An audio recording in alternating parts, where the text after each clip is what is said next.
Hello student, आप सभी का एक बार फिर से स्वागत है मेरे यूट्यूब चैनल पे जिसका नाम है पीयूष जूलॉजी। और हम लोग पिछले वीडियो में बात कर रहे थे गैमेटोजेनेसिस के बारे में, और आज उसी वीडियो के आगे बढ़ाते हुए आज हम लोग बात करेंगे oogenesis के बारे में। आज हम लोग देखेंगे कि फीमेल में oogenesis कैसे होता है। तो चलिए शुरू करते हैं। अगर आपने पिछला वीडियो नहीं देखा तो आप आई बटन पर जाके उसे देख सकते हैं, या फिर डिस्क्रिप्शन में लिंक है, आप वहाँ से भी उसे देख सकते हैं। चलिए शुरू करते हैं। इसको हम हिंदी में बोलते हैं अंडाणु जनन।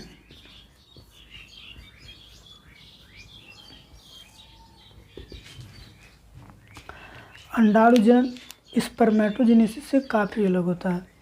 oogenesis स्पर्मेटोजेनेसिस से काफ़ी अलग होता है। oogenesis शुरू होता है भ्रूणी अवस्था में, यानी कि जब एम्ब्रियोनिक डेवलपमेंट होता है, किसी मदर वूम के अंदर किसी फीमेल फीटस का निर्माण होता है, तो अंडाणु जनन वहाँ से शुरू होता है। अगर हम किसी फीमेल फीटस की ओवरी को देखें तो ये ओवरी है। इसमें दो भाग होता है, एक मेडुला का होता है और एक कार्टिक्स का होता है। ये बीच में इसको बोलते हैं मेडुला और इसे बोलते हैं कार्टिक्स।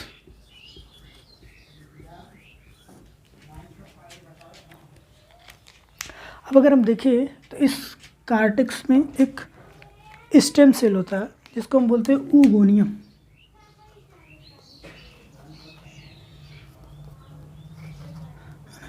जैसे मेल में एक सेल था जिसको बोला गया था स्पर्मेटोगोनियम, उसी तरह यहाँ पर एक सेल है जिससे हम बोलते हैं oogonia।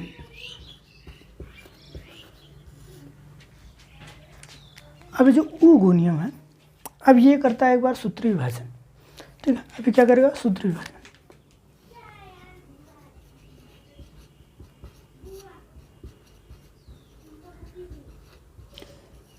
सूत्री विभाजन कंप्लीट होने के बाद जो सेल बनता है उसको हम लोग बोलते हैं oocyte। उससे हम बोलते हैं प्राइमरी oocyte, प्राथमिक oocyte। तो ये हो गया प्राइमरी oocyte। ठीक है, अब ये जो प्राइमरी oocyte है, अब ये शुरू करेगा अर्धसूत्री विभाजन।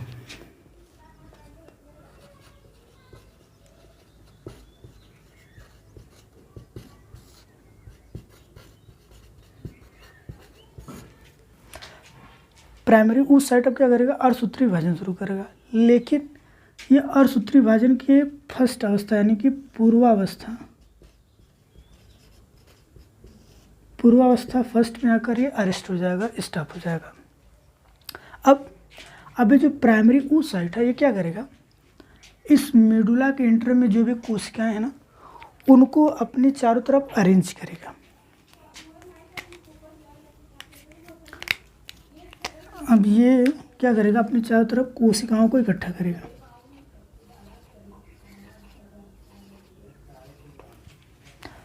जिसे मैंने ग्रीन कलर से बनाया है। इस सेल को हम लोग बोलते हैं ग्रैनुलोसा सेल। इसे हम बोलते हैं ग्रैनुलोसा सेल। और इस पूरे स्ट्रक्चर को हम लोग बोलेंगे अब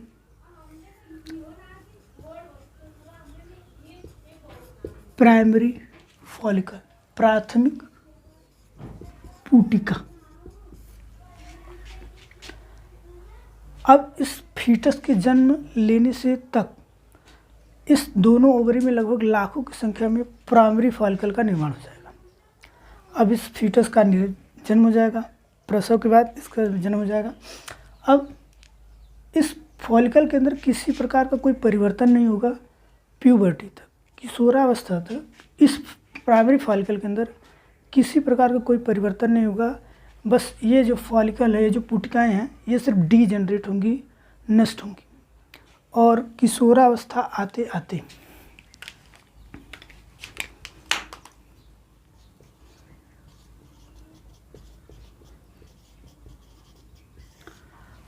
पर ओवरी इन प्राइमरी फॉलिकल की संख्या 60 से 80,000 रहेगी।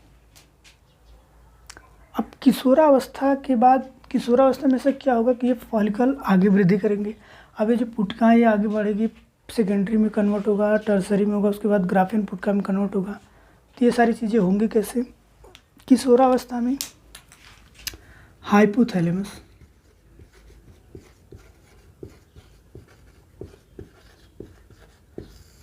हार्मोन रिलीज करता है जिसे हम बोलते हैं GnRH,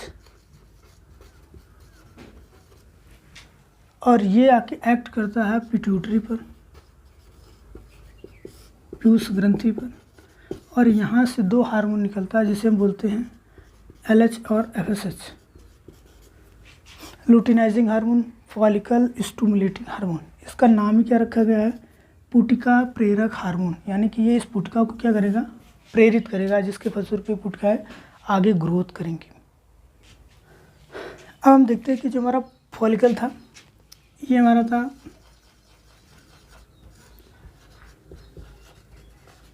प्राथमिक oocyte, प्राथमिक oocyte, और इसके चारों तरफ एक कोशिका था।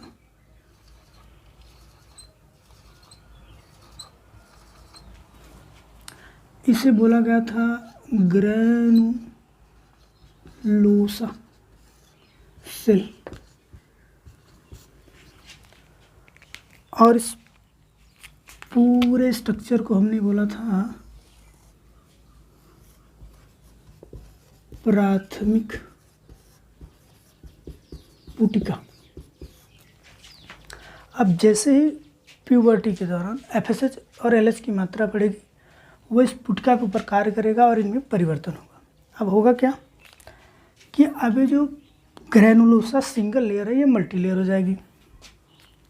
अब ये कुछ ऐसा हो जाएगा।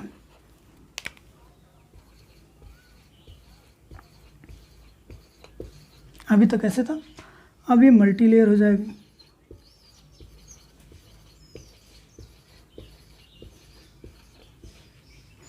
और इसके चारों तरफ एक आवरण हो जाएगा जिसको हम बोलेंगे थीका। ये जो ब्लू रंग से बना रहा हूँ इसको हम लोग बोलेंगे थीका। और इस स्ट्रक्चर को हम लोग नाम देंगे द्वितीयक पुटिका का।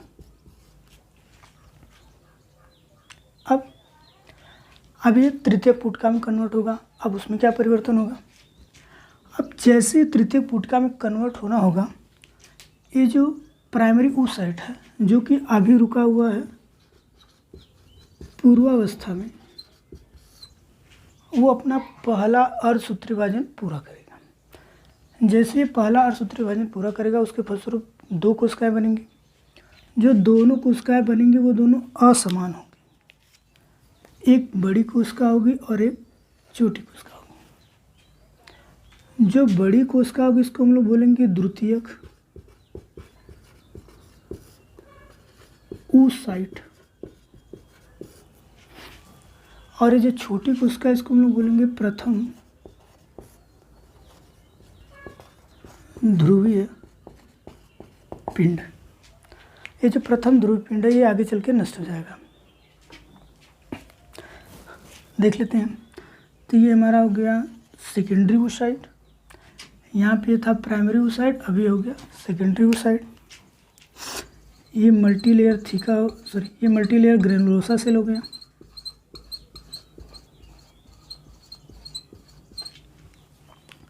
और इसके चारों तरफ ये थीका लेयर। इसके अलावा एक और थीका इसके चारों तरफ बनेगा जो इससे थोड़ा दूर दूर होगा, तो हम इसे बोलेंगे थीका इंटरना और थीका एक्सटर्ना।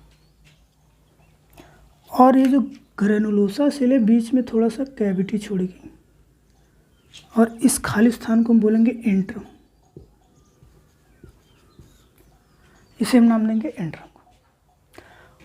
और इस पूरे स्ट्रक्चर को देंगे तृतीयक पुटिका का।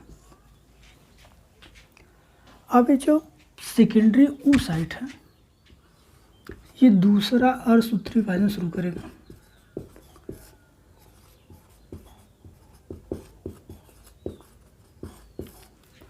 अब ये जो तृतीयक फॉलिकल है, अब ये कन्वर्ट होगा ग्राफियन फॉलिकल में। अब ये जो द्वितीय oocyte है, ये दूसरा अर्धसूत्री विभाजन शुरू करेगा, लेकिन ये भी मध्यावस्था में आकर अरेस्ट हो जाएगा, ये भी मध्यावस्था में आकर रुक जाएगा। अब देखते हैं क्या होगा। ये जो एंट्रम है, अब ये धीरे धीरे आगे बढ़ेगा, तो ये हो गया सेकेंडरी oocyte। अब इसके चारों तरफ एक नॉन सेलुलर आवरण बनता है, जिसको हम लोग बोलते हैं ज़ोना पेलुसिडा। जिसे मैं ब्लू रंग से बना रहा हूँ, इसको बोला जाता है ज़ोना पेलुसिडा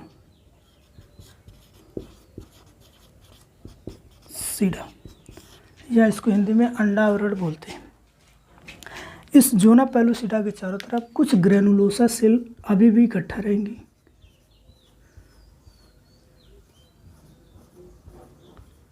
इनको हम लोग बोलते हैं कोरोना रेडिएटा,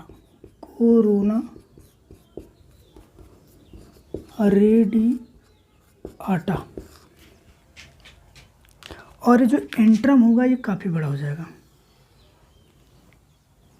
और ये इसके चारों तरफ ये सेल हैं।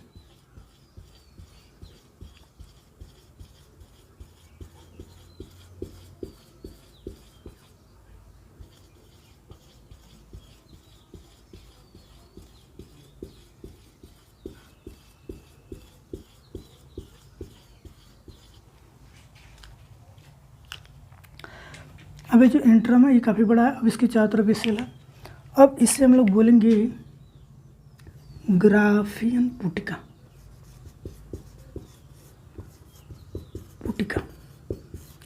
अब यहीं से फटकर सेकेंडरी oocyte रिलीज होगा, और इस तरह से जो अंडाणु जन्म का प्रोसेस है वो कंप्लीट होता है।